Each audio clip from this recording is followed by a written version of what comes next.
Hello friends, नमस्कार। स्वागत है आप सभी का अपने इस चैनल में जिसका नाम है केमिस्ट्री जिंदाबाद। जैसे कि अपनी एनसीईआरटी बेस्ड पॉडकास्ट की सीरीज चल रही है, तो उसी का एक नया पॉडकास्ट लेकर के मैं आ गया हूँ। और ये पॉडकास्ट आपके लिए बहुत ज़्यादा इंपॉर्टेंट होने वाला है, क्योंकि इस पॉडकास्ट में जो है ना, वो एक बैकबोन की तरह काम करता है। ऑर्गेनिक केमिस्ट्री की बैकबोन बनाती हैं। जो भी उसके रूल्स होते हैं और जो भी नेम रिएक्शंस होती हैं, वो उसका बैकबोन की तरह काम करती हैं। और मैं यहाँ पर सारी की सारी नेम रिएक्शंस जितनी भी आप पढ़ते हो हाइड्रोकार्बन चैप्टर में, वुड्स रिएक्शन से शुरू होकर के आपकी अमीन्स चैप्टर में जाके जो सेंड मेयर रिएक्शन पे नेम रिएक्शंस खत्म होती हैं, सारी की सारी जो भी रिएक्शंस आती हैं, Finkelstein Swarts reaction, send mayor reaction, जो भी आपकी आती है, कोल्बे इलेक्ट्रोलिटिक रिएक्शन, सारी की सारी रिएक्शंस यहाँ पे कवर होने वाली हैं। प्लस कुछ नेम रूल्स हैं, जैसे कि अपना मार्कोनिकोव रूल हो गया। तो ऐसे जो भी रूल्स आते जाएंगे, हकल्स रूल हो गया, ये सब भी मैं इस पॉडकास्ट में कवर करने वाला हूँ। तो प्लीज़ इसको ध्यान से सुनिए, और जितना ज़्यादा नॉलेज आप यहाँ से गेन कर सकते हैं प्लीज़ गेन करिए। एक बहुत इंपॉर्टेंट रिक्वेस्ट है, वो रिक्वेस्ट ये है कि प्लीज़ जब भी इसको सुनना तो पूरा सिंगल गो में सुनना। ये नहीं कि आधा सुन लिया आधा अधूरा छोड़ दिया, पूरा इसको सुनना। इसको सुनने के बाद आपकी ऑर्गेनिक जो है बहुत ज़्यादा स्ट्रांग हो जाने वाली है, ये मैं आपको ज़रूर बता सकता हूँ। तो चलिए बिना टाइम को वेस्ट किए हुए शुरू करते हैं अपनी ऑर्गेनिक केमिस्ट्री की सारी नेम रिएक्शंस का पॉडकास्ट। सबसे पहले अपन वुड्स रिएक्शन देखेंगे। वुड्स रिएक्शन जो है वो प्रिपरेशन ऑफ एल्केन्स में यूज़ की जाती है। यहाँ पे alkyl halide on treatment with sodium metal, alkyl halide का सोडियम मेटल के साथ ट्रीटमेंट कराया जाता है। जो मीडियम होता है वो ड्राई ईथर का लिया जाता है, यानी कि मॉइस्चर से फ्री होना चाहिए, और उससे अपने को हायर एल्केन्स मिलते हैं। यहाँ पे मॉइस्चर फ्री ईथर लेना इसलिए ज़रूरी है क्योंकि अगर आप ड्राई ईथर नहीं लेंगे और मॉइस्चर वाला ईथर ले लेंगे तो आपको एल्कोहल मिलेगा मेन प्रोडक्ट की तरह, ना कि आपको एल्केन। तो this reaction is known as Wurtz reaction, और इसको हायर एल्केन्स के प्रिपरेशन में यूज़ किया जाता है।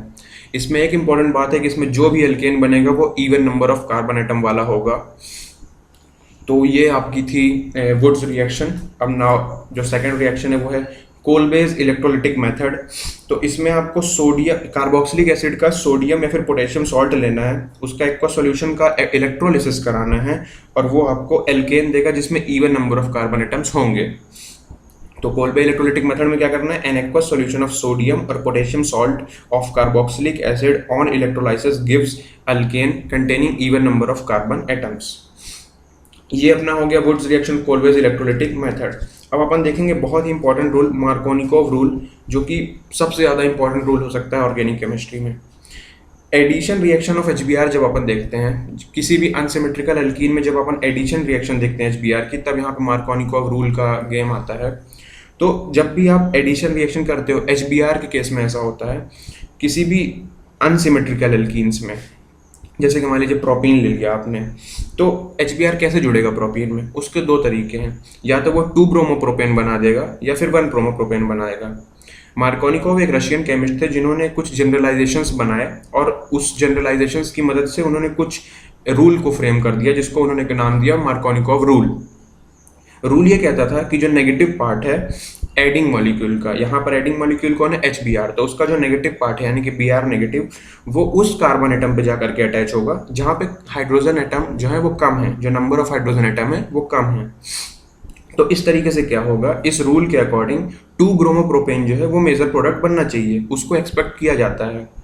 पर एक्चुअल प्रैक्टिस में जो प्रिंसिपल प्रोडक्ट होता है वो 2 ब्रोमोप्रोपेन तो बनता ही है, लेकिन उसके साथ साथ 1 ब्रोमोप्रोपेन भी थोड़ी बहुत अमाउंट में बनता है।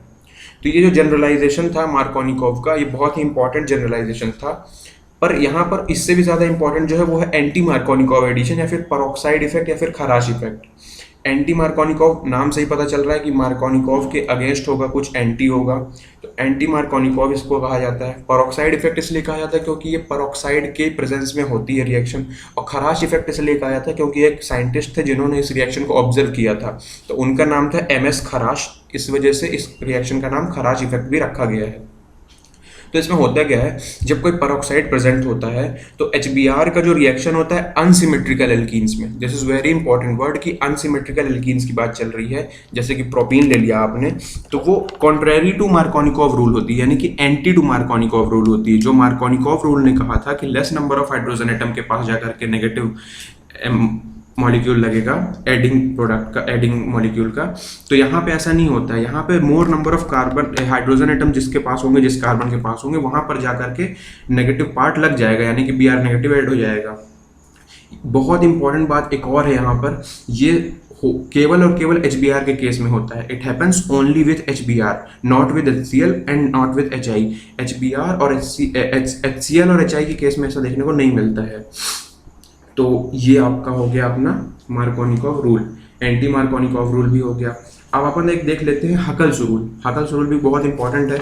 जब अपन एरोमेटिसिटी की बात करते हैं ना, एरोमेटिसिटी की बात करते समय पहले क्या होता था कि बेंजीन को पेरेंट एरोमेटिक कंपाउंड माना जाता था, लेकिन आजकल सिर्फ बेंजीन या फिर उसके डेरिवेटिव्स के लिए एरोमेटिसिटी वर्ड जो है वो यूज़ नहीं किया जाता है, बल्कि और भी कोई ऐसा स्ट्रक्चर है जिसकी मतलब कुछ कंडीशंस हैं। मैं कंडीशंस आपको बताता हूँ। वो प्लेनर होनी चाहिए रिंग, उसमें पाई इलेक्ट्रॉन्स का कंप्लीट डीलोकलाइजेशन होना चाहिए। जो भी रिंग है आपकी उसमें पाई इलेक्ट्रॉन्स का कंप्लीट डीलोकलाइजेशन होना चाहिए।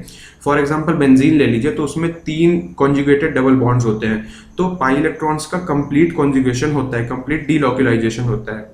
लेकिन मान लीजिए आपने कोई साइक्लिक स्ट्रक्चर लिया, मान लीजिए साइक्लोहेक्सेन ही ले लिया और उसमें आपने एक डबल बॉन्ड रखा, तो वो कंप्लीट डीलोकलाइजेशन नहीं हो पाएगा, है ना। तो कंप्लीट डीलोकलाइजेशन होनी चाहिए पाई इलेक्ट्रॉन्स का रिंग में। 4n+2 पाई इलेक्ट्रॉन्स की प्रेजेंस होनी चाहिए। यहाँ पे n जो है वो एक इंटीजर है। फॉर एग्जाम्पल ये 0 भी हो सकता है, 1 भी हो सकता है, 2 भी हो सकता है, 3 भी हो सकता है। फॉर एग्जाम्पल बेंजीन जो है उसमें n की वैल्यू 1 होती है और 6 पाई इलेक्ट्रॉन्स होते हैं 4n+2 रूल से। नेप्थलीन में n की वैल्यू 2 होती है और 10 पाई इलेक्ट्रॉन्स होते हैं। एंथ्रासीन और फिनेंथ्रीन में n=3 होता है और 14 पाई इलेक्ट्रॉन्स प्रेजेंट होते हैं। तो जो ये रूल थे, मेनली 3 रूल थे कि प्लेनरिटी होनी चाहिए, पाई इलेक्ट्रॉन्स का कंप्लीट डीलोकलाइजेशन होना चाहिए रिंग में, और 4n+2 पाई इलेक्ट्रॉन्स प्रेजेंट होने चाहिए रिंग में। तो इन रूल्स को कहते हैं हकल्स रूल, है ना। तो हकल्स रूल भी अपना हो चुका है। अब अपन एक और रिएक्शन देखते हैं, बहुत इंपॉर्टेंट रिएक्शन है फ्रीडल-क्राफ्ट एल्काइलेशन रिएक्शन, और फिर फ्रीडल-क्राफ्ट एसाइलेशन भी देखेंगे। तो जब भी बेंजीन का ट्रीटमेंट किया जाता है किसी भी एल्काइल हैलाइड के साथ in presence of anhydrous aluminium chloride, तो एल्काइल बेंजीन बनती है। ये जो फ्रीडल-क्राफ्ट रिएक्शन है ना, बहुत इंपॉर्टेंट रिएक्शन है। ये अपने को एल्काइल हैलाइड वाले चैप्टर में भी देखने को मिलेगी, फिर उसके बाद अल्कोहल फिनॉल ईथर में भी देखने को मिलेगी। तो ये रिएक्शन आपको बहुत ध्यान से समझनी है। फ्रीडल-क्राफ्ट एल्काइलेशन रिएक्शन में क्या होता है, बेंजीन का ट्रीटमेंट किया जाता है किसी भी एल्काइल हैलाइड के साथ, उसके साथ प्रेजेंट होना चाहिए एनहाइड्रस AlCl3, तो आपको एल्काइल बेंजीन का फॉर्मेशन देखने को मिलेगा। हमको जब अपन एक बहुत ही इंपॉर्टेंट रिएक्शन, मतलब फ्रीडल-क्राफ्ट के अंदर ये एक इंपॉर्टेंट पॉइंट है, हमको आइसोप्रोपाइल बेंजीन मिलती है। जब अपन बेंजीन की ट्रीटमेंट करते हैं 1-क्लोरोप्रोपेन के साथ, तो अपने को नॉर्मल प्रोपाइल बेंजीन नहीं मिलती है, बल्कि आइसोप्रोपाइल बेंजीन मिलती है। ऐसा क्यों होता है ये अपने को मैकेनिज्म से देखना पड़ेगा, पर मैं आपको सीधा यहाँ बता देता हूँ। Due to formation of more stable carbocation, जब आपको नॉर्मल प्रोपाइल बेंजीन बन के मिलेगी तो उसमें सिर्फ 1 डिग्री का कार्बोकेटायन बनता है, लेकिन जब आपको आइसोप्रोपाइल बेंजीन मिलेगी तो वहाँ पर आपको 2 डिग्री का कार्बोकेटायन मिलता है, और इस वजह से मोर स्टेबल कार्बोकेटायन होने की वजह से अपने को नॉर्मल प्रोपाइल बेंजीन की जगह आइसोप्रोपाइल बेंजीन मिलती है। अब देखते हैं फ्रीडल-क्राफ्ट एसाइलेशन रिएक्शन। तो जब बेंजीन की रिएक्शन एसाइल हैलाइड के साथ करा दी या फिर एसिड एनहाइड्राइड के साथ, फ्रीडल-क्राफ्ट एल्काइलेशन में क्या किया था, एल्काइल हैलाइड के साथ रिएक्शन कराई थी। अब क्या करेंगे अपन, एसाइल हैलाइड या फिर एसिड एनहाइड्राइड के साथ रिएक्शन कराएंगे इन presence of Lewis acid. AlCl3 जो है वो लेविस एसिड की तरह काम करता है, तो AlCl3 की प्रेजेंस रहेगी और उससे अपने को एसाइल बेंजीन मिल जाएगी। फॉर एग्जाम्पल आपको एसिटोफिनोन देखने को मिलेगा, तो एसिटोफिनोन जो है वो एक एसाइल बेंजीन है। इस तरीके से अपना ये पार्ट भी हो गया है। अब अपन चलेंगे अपनी नेक्स्ट रिएक्शन में, जो कि है एल्काइल हैलाइड चैप्टर से, और उसका नाम है फिंकलस्टीन रिएक्शन। तो अपने को जब भी कोई एल्काइल हैलाइड का फॉर्मेशन करना होता है तो अपन हेलोजन एक्सचेंज के थ्रू, काफ़ी सारी रिएक्शंस होती हैं, तो उससे अपन कोई भी एल्काइल हैलाइड बना सकते हैं। जब कोई एल्काइल क्लोराइड या फिर एल्काइल ब्रोमाइड की रिएक्शन सोडियम NaI के साथ कराई जाती है इन प्रेजेंस ऑफ ड्राई एसीटोन, तो इस रिएक्शन को कहते हैं Finkelstein reaction. Reaction of alkyl chlorides with NaI in dry acetone, तो वो कहलाती है अपनी फिंकलस्टीन रिएक्शन। NaCl और NaBr, इस रिएक्शन में NaCl बनता है और NaBr बनता है, तो वो प्रेसिपिटेट हो जाता है ड्राई एसीटोन में। इस वजह से जो रिएक्शन है वो फॉरवर्ड डायरेक्शन में चलती रहती है और वो ले चटेलियर्स प्रिंसिपल के अकॉर्डिंग काम करती है। ये अपनी फिंकलस्टीन रिएक्शन हो गई। अब देखते हैं स्वार्ट्स रिएक्शन। तो ये फिंकलस्टीन जो थी ये किसके लिए थी, ये अपने RI बनाने के लिए थी, है ना। तो अगर आपको एल्काइल हैलाइड बनाना है तो आप यहाँ पे एल्काइल आयोडाइड इससे बना सकते हो। अब अगर आपको एल्काइल फ्लोराइड बनाना है तो उसके लिए Swarts reaction is best. Alkyl fluorides अगर आपको बनाने हैं तो उसमें आप एल्काइल क्लोराइड लीजिए या फिर एल्काइल ब्रोमाइड ले लीजिए, और वहाँ पे प्रेजेंस होनी चाहिए मेटेलिक फ्लोराइड की। मेटेलिक फ्लोराइड में आप AgF भी ले सकते हो, Hg2F2 भी ले सकते हो, COF2 भी ले सकते हो और SbF3 भी ले सकते हो। इस रिएक्शन को कहा जाता है स्वार्ट्ज रिएक्शन। तो ये स्वार्ट्ज रिएक्शन जो है ये अपने एल्काइल फ्लोराइड बनाने के लिए बेस्ट होती है। अब सैंड मेयर रिएक्शन की बात करते हैं। तो जो सैंड मेयर रिएक्शन होती है वो इम्पॉर्टेंट होती है अपनी एराइल फ्लोराइड यानी कि हेलो एरियंस के प्रिपरेशन के लिए। जब भी आप कोई प्राइमरी एरोमेटिक अमीन लेंगे, फॉर एग्जांपल मान लीजिए आपने एनिलीन लिया और उसको डिसॉल्व करेंगे कोल्ड एक्वस मिनरल एसिड में। कोल्ड एक्वस मिनरल एसिड जैसे कि उसको ट्रीट किया जाएगा सोडियम नाइट्राइड के साथ तो एक डाइजोनियम सॉल्ट बनेगा। अब ये कोल्ड एक्वस मिनरल एसिड क्या था, तो आप NaNO2 लीजिए और HX ले लीजिए। कोई भी X की जगह आप ज़्यादातर टाइम क्लोरीन और ब्रोमीन का ही इस्तेमाल किया जाता है। तो फॉर एग्जांपल अपन ने HCl लिया और NaNO2 लिया तो अपने को बेंजीन डाइजोनियम हैलाइड मिलेगा, जिसको अपन डाइजोनियम सॉल्ट भी कहते हैं। जब ये फ्रेशली प्रिपेयर डाइजोनियम सॉल्ट को अपन मिक्स करेंगे क्यूपरस क्लोराइड के साथ यानी कि Cu2Cl2 या फिर Cu2Br2 के साथ, तो अपने को मिलेगा रिप्लेसमेंट हो जाएगा। जो अपना डाइजोनियम ग्रुप है वो क्लोरीन या फिर ब्रोमीन से रिप्लेस हो जाएगा। जो भी अपन ने कॉपर के साथ लिया होगा, अगर क्यूपरस क्लोराइड लिया होगा तो अपने को क्लोरोबेंजीन देखने को मिलेगी, और अगर क्यूपरस ब्रोमाइड लिया होगा तो ब्रोमोबेंजीन देखने को मिलेगी सैंड मेयर्स रिएक्शन में। ये जो डाइजोनियम ग्रुप का रिप्लेसमेंट है ना, तो ये सिर्फ अभी यहाँ पे अपन ने क्लोरीन और ब्रोमीन के साथ देखा था, क्यूपरस क्लोराइड और क्यूपरस ब्रोमाइड। अगर आपको आयोडीन लगानी है, आयोडोबेंजीन बनानी है, तो आपको क्यूपरस आयोडीन लेने की जरूरत नहीं है, क्यूपरस आयोडाइड लेने की जरूरत नहीं है। आप डाइजोनियम ग्रुप को सीधा सीधा रिप्लेसमेंट कर सकते हैं आयोडीन से, और उसमें आपको क्यूपरस हैलाइड की जरूरत नहीं पड़ेगी। आप सिंपली शेक कर सकते हैं, डाइजोनियम सॉल्ट लीजिए, उसको पोटेशियम आयोडाइड के साथ शेक करिए तो आपको आयोडोबेंजीन मिल जाएगी। इस तरीके से अपनी सैंड मेयर रिएक्शन भी हो चुकी है। अब एक बार फिर से यहाँ पर वुड्स रिएक्शन आ गई है, सेम है वुड्स रिएक्शन, फिर भी देख लेते हैं अगर कुछ अपने को नया मिले। तो एल्काइल हैलाइड जो है वो सोडियम के साथ रिएक्ट करते हैं ड्राई ईथर के प्रेजेंस में और हाइड्रोकार्बन्स दे देते हैं, जिसमें double the number of carbon atoms होते हैं। ठीक है, जो भी हैलाइड अपन ने लिया था उससे double number of carbon atoms अपने को यहाँ पे मिलते हैं, और इसी रिएक्शन को कहते हैं अपन वुड्स रिएक्शन। ड्राई ईथर क्यों लेते हैं एक बार फिर से बता देता हूँ। अगर आपने मॉइस्ट ईथर लिया तो उससे अल्कोहल जो होगा वो मेन प्रोडक्ट बनेगा, ना कि एल्केन। फ्रिडल-क्राफ्ट रिएक्शन एक बार फिर से अपना पीछा करते हुए यहाँ तक आ गई है।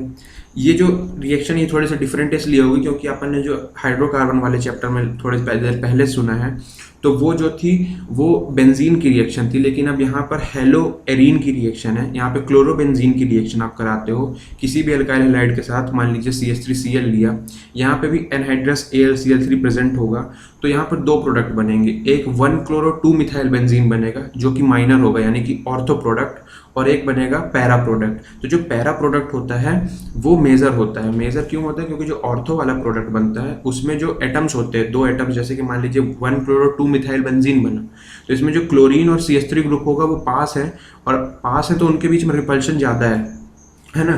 तो पैरा वाला प्रोडक्ट जो है वो हमेशा ही मेजर बनेगा क्योंकि उनमें रिपल्शन कम हो जाएगा। तो 1-chloro-4 मिथाइल बेंजीन या फिर कह सकते हैं पैरा प्रोडक्ट जो है वो मेजर बनेगा। सिमिलरली एसाइलेशन रिएक्शन में अपन क्लोरोबेंजीन लेंगे, उसके साथ CH3COCl के साथ रिएक्शन कराएंगे, प्रेजेंस होगी वहाँ पे एनहाइड्रस AlCl3 की, और अपने को 2-chloroacetophenone मिलेगा जो कि माइनर प्रोडक्ट होगा, और 4-chloroacetophenone मिलेगा जो कि मेजर प्रोडक्ट होगा। अगेन रीज़न यही है पैरा प्रोडक्ट का मेजर होने का, क्योंकि जो पैरा होगा वहाँ पर रिपल्शन होगा ही नहीं या फिर कम होगा, लेकिन जो ऑर्थो पोजिशन होगी वहाँ पर भयंकर रिपल्शन देखने को मिलेगा, और इस वजह से जो ऑर्थो वाला प्रोडक्ट है वो माइनर बनता है। अब वुड्स फिटिग और फिटिग रिएक्शन देख लेते हैं। आपने वुड्स रिएक्शन देखी हुई है तो वुड्स फिटिग और फिटिग रिएक्शन भी देख लेते हैं। जब भी कोई एल्काइल हैलाइड होता है या फिर एराइल हैलाइड होता है तो वो एल्काइल एरीन देता है ना, एल्काइल एरीन देता है on treatment with sodium and dry ether, और इसको कहते हैं वुड्स फिटिग रिएक्शन। तो यहाँ पे वुड्स रिएक्शन से सिर्फ एक ही चीज़ डिफरेंट है, वहाँ पे अपन ने 2 मॉलिक्यूल्स ऑफ अल्काइल हैलाइड लिए थे, यहाँ पे अपने को 1 मॉलिक्यूल ऑफ अल्काइल हैलाइड लेना है और 1 मॉलिक्यूल ऑफ एराइल हैलाइड लेना है। प्रेजेंस वही सोडियम की होगी, वही ड्राई ईथर होगा, और अपने को यहाँ पर देखने को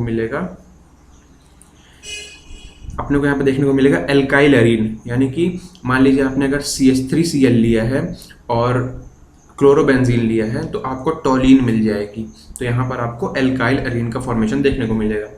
फिटिक रिएक्शन जो है वो भी सेम ही है, बस वुड्स रिएक्शन में अपन ने लिया था 2 मॉलिक्यूल्स ऑफ एल्काइल हैलाइड और यहाँ पर अपने को लेना है 2 मॉलिक्यूल्स ऑफ एराइल हैलाइड। यानी कि मान लीजिए आपने 2 क्लोरोबेंजीन ले ली है, तो फिर आपको सोडियम के साथ रिएक्शन करानी है, ड्राई ईथर का मीडियम रखना है और आपको रिजल्ट में मिलेगा डाइफिनाइल।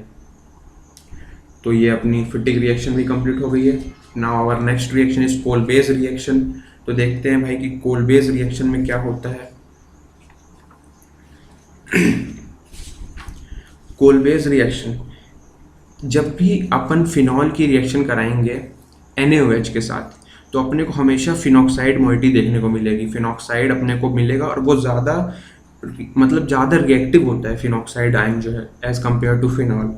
तो फिनॉक्साइड आयन को अपन जनरेट कैसे करेंगे, फिनॉल की रिएक्शन कराएंगे सोडियम हाइड्रोक्साइड के साथ और फिनॉक्साइड आयन मिलेगा।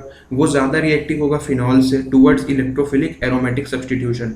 जो फिनॉक्साइड आयन है वो ज़्यादा रिएक्टिव होता है टूवर्ड्स इलेक्ट्रोफिलिक एरोमेटिक सब्सटीट्यूशन, और इस वजह से ये इलेक्ट्रोफिलिक सब्सटीट्यूशन रिएक्शन करेगा कार्बन डाइऑक्साइड के साथ। जो फिनॉक्साइड आयन है वो कार्बन डाइऑक्साइड के साथ इलेक्ट्रोफिलिक सब्सटीट्यूशन रिएक्शन करेगा, और चूंकि कार्बन डाइऑक्साइड एक वीक इलेक्ट्रोफाइल होता है तो वो आसानी से इलेक्ट्रोफिलिक सब्सटीट्यूशन रिएक्शन होने देगा।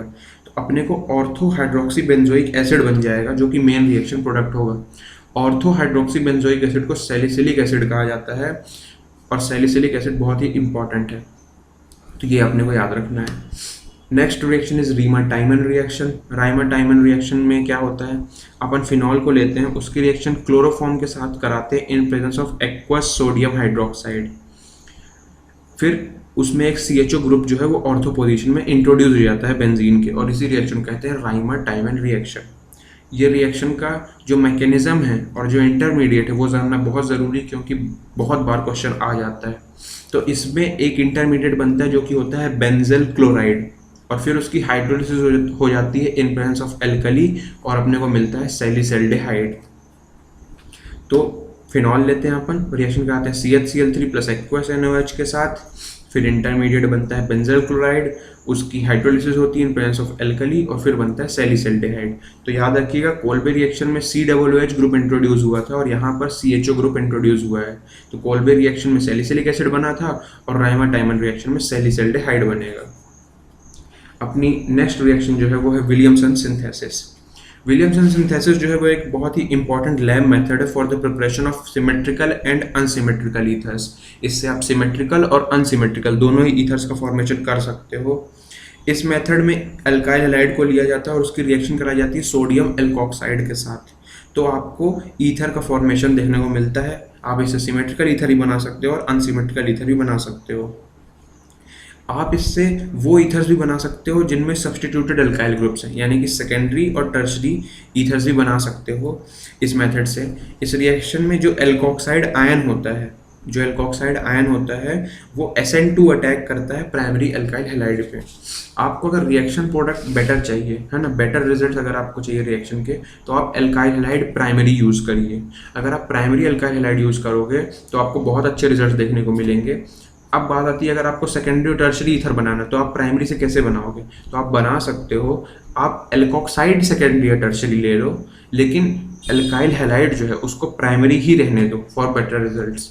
अगर आपने सेकेंडरी और टर्शरी अल्काइल हैलाइड्स ले लिए तो होगा क्या, सब्सटीट्यूशन नहीं होगा, उसकी जगह एलिमिनेशन हो जाएगा, और अगर एलिमिनेशन हो जाएगा तो फिर आपको ईथर नहीं मिलेगा, आपको एल्कीन मिल जाएगा। फॉर्मेशन में आपका जो प्रोडक्ट होगा वो अल्कीन होगा, जो कि आप नहीं चाहते, आपको ईथर चाहिए था।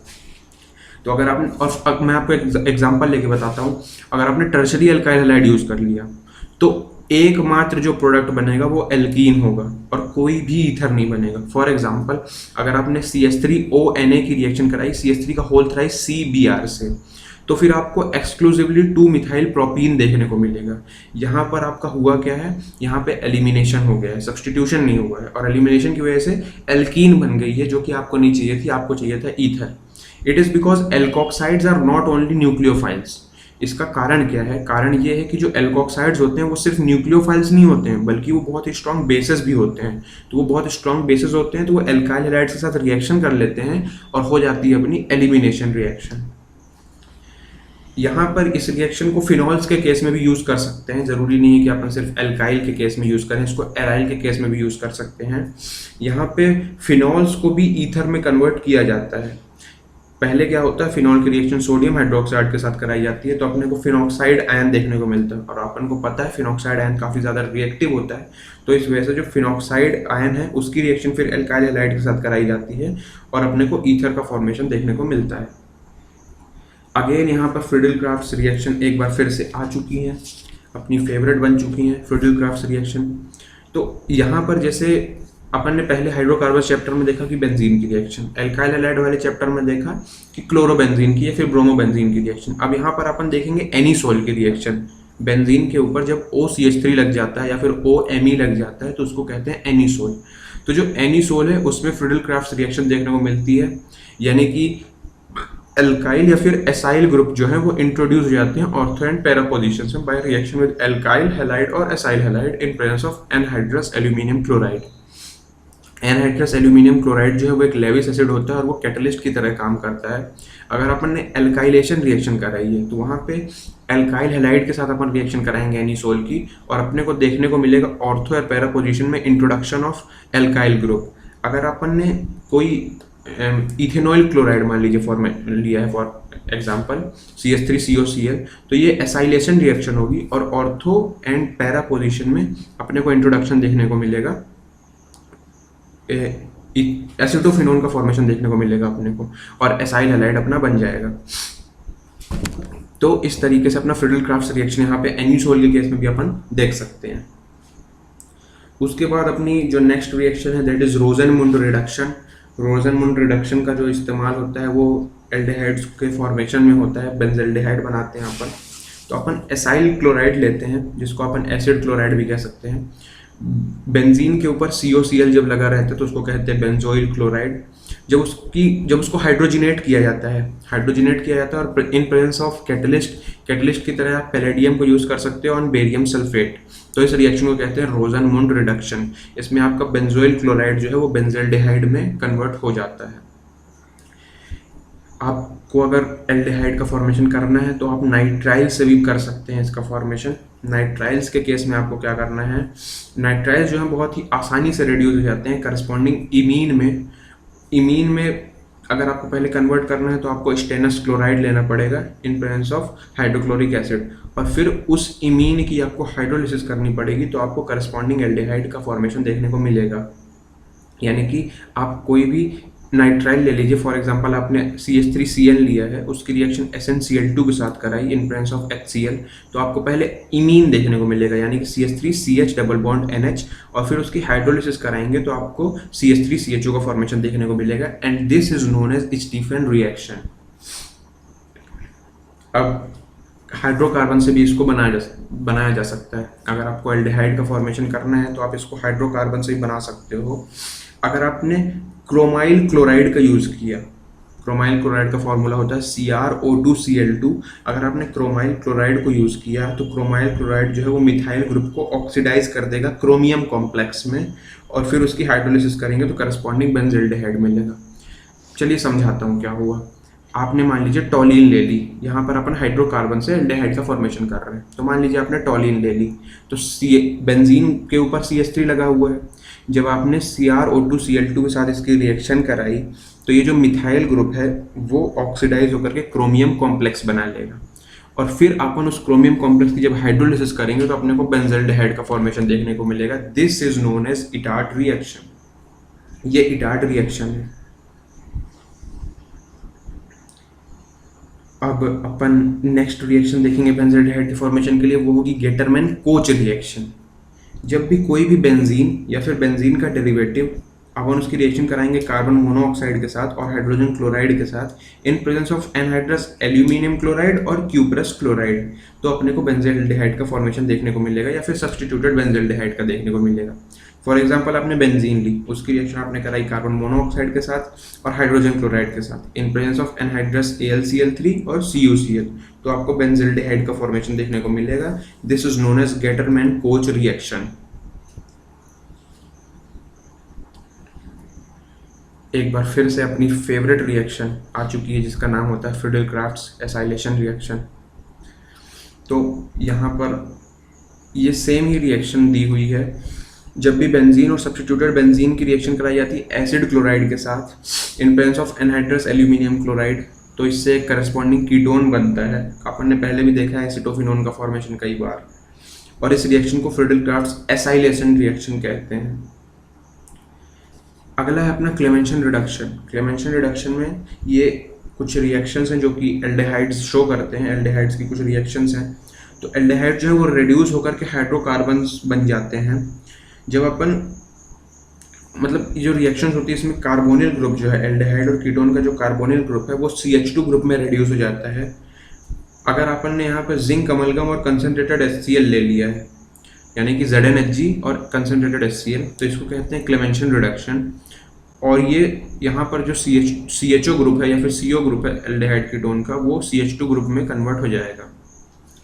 किसको कहते हैं अपन क्लेमेंशन रिडक्शन। अगर अपन ने ZnHgHCl की जगह हाइड्राजीन ले ली, है ना, हाइड्राजीन ले ली N2H4 या फिर NH2NH2, और फिर उसको हीट कर दिया, हीटिंग करने के बाद पोटेशियम या फिर सोडियम हाइड्रोक्साइड के साथ बॉईल किया हाई टेम्परेचर में, तो अपने को इथाइलिन ग्लाइकोल का फॉर्मेशन देखने को मिल जाएगा। मतलब इथाइलिन ग्लाइकोल को अपने को सॉल्वेंट की तरह यूज़ करना है, तो अपने को CH2 ग्रुप इंट्रोड्यूस हो जाएगा, यानी कि जो CHO और C double bond O group था एल्डिहाइड या फिर कीटोन्स का, वो कन्वर्ट हो जाता है CH2 ग्रुप में। इसको कहते हैं वोल्फ-किशनर रिडक्शन। तो यहाँ पे आपको दो मेन चीज़ें जो याद रखनी है वो है कि क्लेमेंशन रिडक्शन में क्या होता है, आपका जो एजेंट होता है वो होता है ZnHgHCl कंसनट्रेटेड HCl, और जो आपका वोल्फ-किशनर रिडक्शन होता है वो होता है N2H4 और KOH। सॉल्वेंट की तरह आप इथाइलिन ग्लाइकोल को यूज़ कर सकते हो। तो यहाँ पे होता क्या है, जो एल्डिहाइड का CHO ग्रुप होगा और कीटोन का C double bond O group होगा वो कन्वर्ट हो जाएगा CH2 ग्रुप में, यानी कि रिड्यूस हो जाएगा। अब अपन बहुत important reaction aldol condensation reaction के बारे में देखते हैं कि एल्डोल कंडेंसेशन क्या होता है। जो अपने एल्डिहाइड्स और कीटोन्स होते हैं वो बहुत सारी रिएक्शंस शो करते हैं क्योंकि उनमें अल्फा हाइड्रोजन की प्रेजेंस होती है। अल्फा हाइड्रोजन्स जो हैं एल्डिहाइड और कीटोन्स के, वो कुछ केसेस में एसिडिक होते हैं, काफ़ी ज़्यादा एसिडिक होते हैं, और ये जो एसिडिक नेचर है अल्फा हाइड्रोजन का, इसकी वजह से बहुत सारी रिएक्शंस देखने को मिलती हैं एल्डिहाइड्स और कीटोन्स में। एल्डोल कंडेंसेशन रिएक्शन होने की एक बहुत ही मतलब कह सकते हैं इम्पॉर्टेंट कंडीशन है, इसमें एक अल्फा हाइड्रोजन तो होना ही चाहिए। अगर कोई भी एल्डिहाइड या फिर कीटोन में कम से कम एक अल्फा हाइड्रोजन होगा तो वो एक ऐसी रिएक्शन करेगा जिसको कहेंगे अपन एल्डोल कंडेंसेशन रिएक्शन। यहाँ पर डाइल्यूट एल्कली को कैटलिस्ट की तरह यूज़ किया जाता है। डाइल्यूट एल्कली में आप बेरियम हाइड्रोक्साइड भी ले सकते हो, डाइल्यूट NaOH भी ले सकते हो। तो इससे अपने को बीटा हाइड्रोक्सी एल्डिहाइड्स या फिर बीटा हाइड्रोक्सी कीटोन्स मिलेंगे। बीटा जो है वो एक पोजीशन होती है, तो अल्फा हाइड्रोजन के रिस्पेक्ट में बीटा पोजीशन होती है, और वहाँ से अपने को बीटा हाइड्रोक्सी एल्डिहाइड्स या फिर बीटा हाइड्रोक्सी कीटोन्स मिलेंगे, और इन बीटा हाइड्रोक्सी एल्डिहाइड्स को एल्डोल कहा जाता है और बीटा हाइड्रोक्सी कीटोन्स को कीटोल कहा जाता है, और इस वजह से इस रिएक्शन को एल्डोल रिएक्शन कहा जाता है। जो ये नेम है एल्डोल, ये कहाँ से आया है, ये दो फंक्शनल ग्रुप से मिल करके आया है। एल्डिहाइड और एल्कोहल, इनका एल्डिहाइड का एल्ड लिया और एल्कोहल का ऑल लिया और मिला करके एल्डोल बना दिया।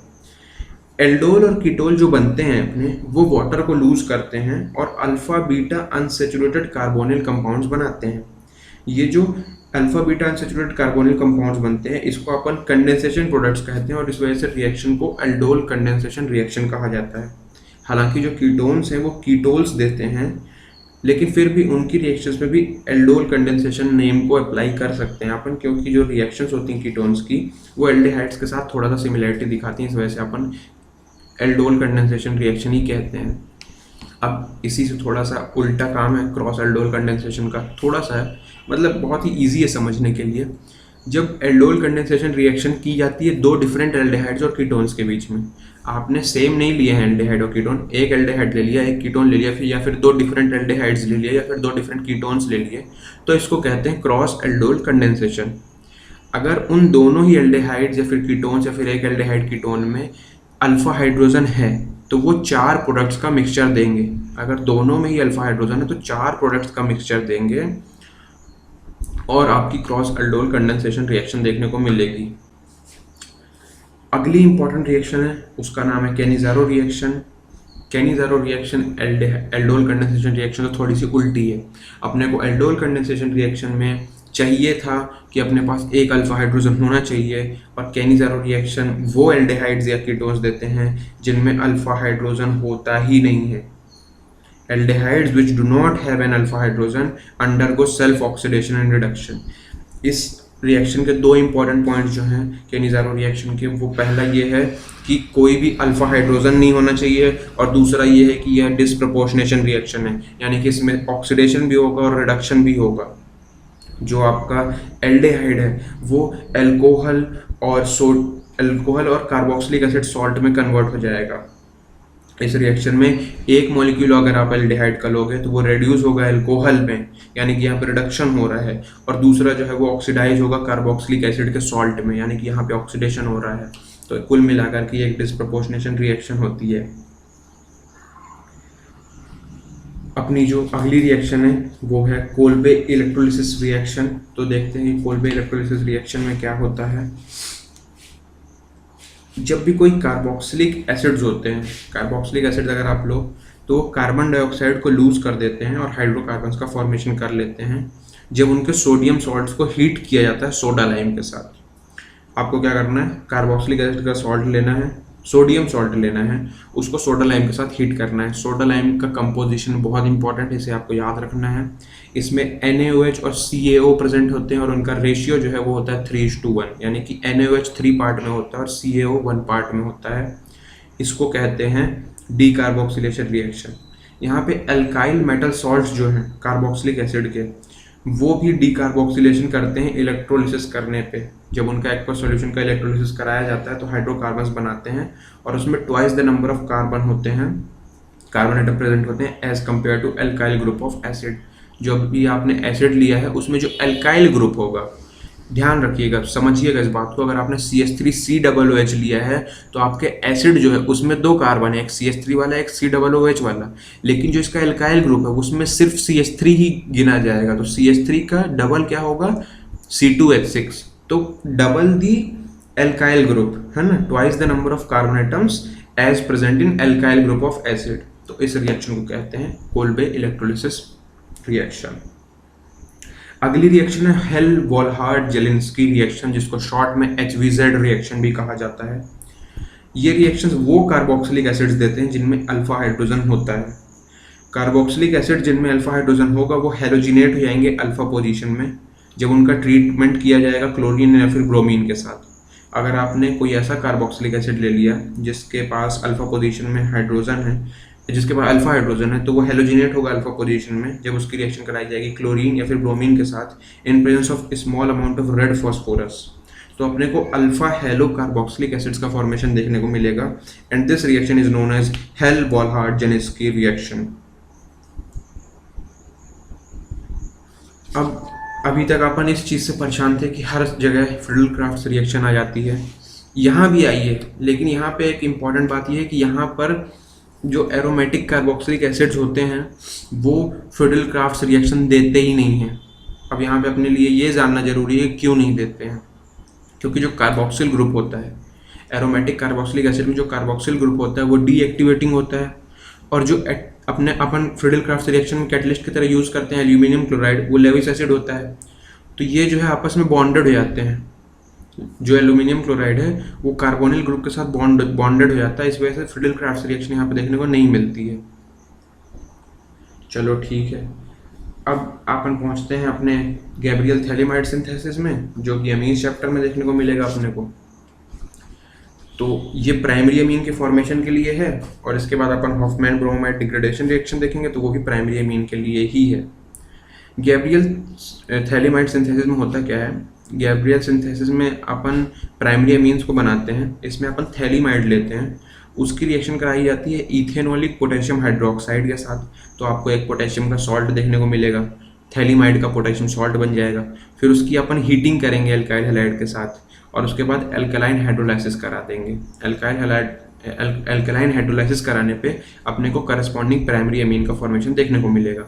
एक बहुत ही इंपॉर्टेंट बात यहाँ पे ये है कि एरोमेटिक प्राइमरी अमीन्स जो हैं वो इस तरीके से नहीं बनाए जा सकते, क्योंकि जो एराइल हैलाइड्स होते हैं उनमें न्यूक्लियोफिलिक सब्स्टिट्यूशन रिएक्शन नहीं होती है उस एनायन के साथ जो कि थैलेमाइड बनाता है।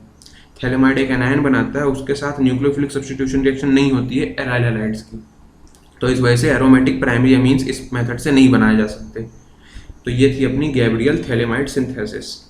अब है नेक्स्ट अपनी हॉफमैन ब्रोमोमाइड डिग्रेडेशन। तो ये एक मेथड है जिसको प्राइमरी अमीन्स के फॉर्मेशन के लिए यूज़ किया जाता है। यहाँ पे अपन एक अमाइड लेंगे और उसकी रिएक्शन कराएंगे ब्रोमीन के साथ इन एन एक्वस और इथेनोलिक सॉल्यूशन ऑफ सोडियम हाइड्रोक्साइड। आपको एक्वस या फिर इथेनोलिक सॉल्यूशन लेना है सोडियम हाइड्रोक्साइड के साथ, उसकी रिएक्शन करानी है ब्रोमीन की प्रेजेंस में अमाइड के साथ। ये जैसा कि नाम सजेस्ट कर रहा है, ये डिग्रेडेशन रिएक्शन है। तो इसमें जो एल्काइल या फिर एराइल ग्रुप होगा, अपन ने जो अमाइड लिया है उसका जो भी एल्काइल या फिर एराइल ग्रुप होगा वो कार्बोनिल कार्बन से अमाइड में चला जाएगा नाइट्रोजन एटम के, है ना। तो जो अमीन बनेगी उसमें एक कार्बन एटम लेस होगा then that present in amide. अगर आपने 4 कार्बन का अमाइड लिया तो उससे फिर 3 कार्बन की ही अमीन बनेगी। तो इस तरीके से इसमें डिग्रेडेशन रिएक्शन में जो डिग्रेडेशन वर्ड यूज किया है वो इसी वजह से क्योंकि एक कार्बन इसमें लेस होता है एज प्रेजेंट इन अमाइड। तो आप कोई भी अमाइड लेंगे उसकी ब्रोमीन के साथ रिएक्शन कराएंगे इन प्रेजेंस ऑफ एक्वस और इथेनोलिक सॉल्यूशन ऑफ सोडियम हाइड्रोक्साइड, तो आपको RNH2 मिलेगा, यानी कि एक कार्बन कम का अमीन मिल जाएगा। और ये कहलाती है अपनी Hofmann bromamide degradation. Our next reaction is carbylamine reaction. तो जो कार्बिल अमीन रिएक्शन है उसमें एलिफेटिक या फिर एरोमेटिक, यहाँ पर आप कोई भी प्राइमरी अमीन ले सकते हो, चाहे एलिफेटिक हो चाहे एरोमेटिक हो, उसकी हीटिंग करते हैं अपन क्लोरोफॉर्म के साथ in presence of ethanolic potassium hydroxide. तो अपने को देखने को मिलता है कि आइसोसाइनाइड का फॉर्मेशन हुआ है। आइसोसाइनाइड को एक कार्बिल अमीन्स कहा जाता है जो कि फाउल स्मेलिंग सब्सटेंसेस होते हैं। जो सेकेंडरी और टर्शरी अमीन्स होते हैं वो इस रिएक्शन को नहीं शो करते हैं और इस वजह से इस रिएक्शन को टेस्ट के लिए यूज़ किया जाता है प्राइमरी अमीन्स के। इस रिएक्शन को कार्बिल अमीन रिएक्शन भी कहा जाता है और इस रिएक्शन को आइसोसाइनाइड टेस्ट भी कहा जाता है। आप कोई भी प्राइमरी अमीन लो, उसकी रिएक्शन CHCl3 के साथ कराओ यानी कि chloroform in presence of KOH, उसको हीट करो तो आपको आइसोसाइनाइड देखने को मिलेगा और इसे कहते हैं आइसोसाइनाइड टेस्ट या फिर carbylamine reaction used for test of primary amines. बहुत इंपॉर्टेंट है। इस चैप्टर में भी अपनी जो फ्रिडल-क्राफ्ट्स रिएक्शन है वो देखने को नहीं मिलती है। क्यों नहीं मिलती है? जो अपनी एनिलीन होती है वो भी फ्रिडल-क्राफ्ट्स रिएक्शन नहीं दिखाती है, चाहे एल्काइलेशन हो चाहे एसाइलेशन हो, क्योंकि यहाँ पे सॉल्ट का फॉर्मेशन होता है। अगेन वही सेम रीज़न है, सॉल्ट का फॉर्मेशन हो जाता है एल्यूमिनियम क्लोराइड के साथ। एल्यूमिनियम क्लोराइड जो है वो एक लेविस एसिड होता है, उसको अपन कैटलिस्ट की तरह यूज़ करते हैं फ्रिडल-क्राफ्ट्स रिएक्शन में, तो वो सॉल्ट का फॉर्मेशन कर लेता है। इस वजह से जो नाइट्रोजन है यहाँ पे होता है क्या है, जो नाइट्रोजन होता है एनिलीन का उसमें पॉजिटिव चार्ज आ जाता है और वो स्ट्रॉन्ग डीएक्टिवेटिंग ग्रुप की तरह काम करता है फॉर फर्दर रिएक्शन। तो यहाँ पर भी अपनी फ्रिडल-क्राफ्ट्स रिएक्शन नहीं हो पाती है। अब अपने इस पॉडकास्ट की लास्ट रिएक्शन आ चुकी है, that is Sandmeyer reaction and Gattermann reaction. तो ये रिएक्शन जो है ये डाइएजोनियम सॉल्ट्स की रिएक्शन है। जो अपने डाइएजोनियम सॉल्ट होता है जैसे कि बेंजीन, उसके ऊपर N2Cl लगा है मान लीजिए, है ना। तो ये जो अपना रिप्लेसमेंट है अपन इसको रिप्लेस कर सकते हैं। जो अपना हैलाइड और साइनाइड आयन है उससे अपन नाइट्रोजन को रिप्लेस कर सकते हैं। जो अपना नाइट्रोजन लगा हुआ है उसको रिप्लेस कर सकते हैं। क्लोरीन, ब्रोमीन और साइनाइड न्यूक्लियोफाइल जो है बहुत ही आसानी से इंट्रोड्यूस हो जाते हैं बेंजीन रिंग में इन प्रेजेंस ऑफ कॉपर 1 आयन, यानी कि कॉपर 1 ऑक्सीडेशन स्टेट में होगा। यानी कि अपन Cu2Cl2 ले सकते हैं, Cu2Br2 ले सकते हैं, CuCN ले सकते हैं। यानी कि कॉपर का जो ऑक्सीडेशन स्टेट है वो +1 होना चाहिए। इस रिएक्शन को कहते हैं सैंडमेयर रिएक्शन। अल्टरनेटिवली क्लोरीन और ब्रोमीन को इंट्रोड्यूस किया जा सकता है बेंजीन रिंग में by treating diazonium salt solution with corresponding halogen acid in presence of copper powder. अभी अपन ने कॉपर का आयन लिया था, अब क्या करेंगे, अपन हेलोजन एसिड के साथ रिएक्शन कराएंगे, कॉपर को पाउडर फॉर्म में लेंगे। यहाँ पर आयनिक फॉर्म में नहीं होगा, यहाँ पर पाउडर के फॉर्म में होगा। जैसे मान लीजिए अपन ने बेंजीन डाइजोनियम क्लोराइड लिया, उसकी रिएक्शन कराई कॉपर पाउडर के साथ HCl की प्रेजेंस में, तो जो क्लोरीन ग्रुप है वो इंट्रोड्यूस हो जाएगा और N2 ग्रुप निकल जाएगा। इस रिएक्शन को कहते हैं गेटरमैन रिएक्शन। तो बहुत ही इंपॉर्टेंट पॉइंट जो यहाँ याद रखना है वो है सैंडमेयर रिएक्शन में कॉपर आयन फॉर्म में यूज होगा और गेटरमैन रिएक्शन में पाउडर फॉर्म में यूज होगा। एक बहुत ही इंपॉर्टेंट पॉइंट जो यहाँ पे बच जाता है वो ये है कि जो यील्ड होती है वो सैंडमेयर रिएक्शन में बेटर होती है as compare to Gattermann reaction. यानी कि जो कॉपर आयन फॉर्म में यूज़ किया जाएगा वहाँ पर जो रिएक्शन होगी वो ज़्यादा बेटर होगी as compare to Gattermann reaction. So friends, within 40 minutes अपन ने ऑर्गेनिक की कोई भी रिएक्शन नहीं छोड़ी है and we have finished it all. So that's it for this session. Share तो यार कर ही देना, शेयर तो बोलने वाली बात होनी भी नहीं चाहिए। सब्सक्राइब कर लेना चैनल को। आपको कैसा लगा अपना ज़रूर बताना कमेंट करके कि आपको ये सब चीज़ें कैसी लग रही हैं, आपको पसंद आ रहा है कि नहीं। पसंद आ रहा है तो इसको लाइक भी कर देना पॉडकास्ट को। और जाते जाते बस इतना ही बोलना चाहूँगा, टाटा बाय बाय।